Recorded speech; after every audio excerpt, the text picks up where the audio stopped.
Hi guys, என்ன பார்க்க போகிறோம்னா டுடே ஆஃப்டர்நூன் லஞ்ச் தான் பார்க்க போகிறோம். இன்றைக்கி என்ன சாப்பிட்றோன்னு வாங்க வீடியோக்குள்ளே போகலாம். எப்பயும் போல் ஒயிட் ரைஸ் தான் நம்ம வீட்டில் வெள்ளை சாதத்தை வடித்து எடுத்து வச்சுக்கிட்டாச்சு.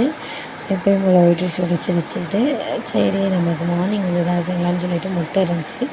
அதனால் முட்டையை உடச்சி ஊற்றி முட்டை சோறு மணிக்கு செஞ்சுக்கிட்டேன் மார்னிங் சாப்பிட்றதுக்கு. மார்னிங் நம்ம வீட்டில் ரைஸ் தான், அதனால் முட்டை சோறு செஞ்சுக்கிட்டேன்.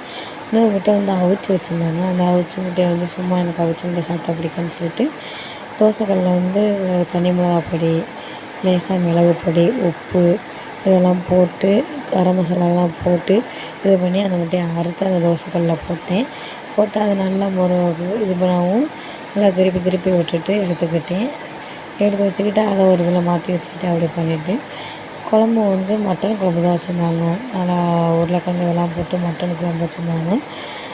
இதுக்கும் முட்டைக்கும் சூப்பராக இருந்துச்சு. இன்றைக்கி ஒயிட் ரைஸு, மட்டன் குழம்பு, முட்டை கிரேவி, இதுதான் நம்ம வீட்டில் சாப்பாடு. உங்கள் வீட்டில் என்ன சாப்பாடுன்றதை மறக்காமல் கமெண்ட் பண்ணுங்கள்.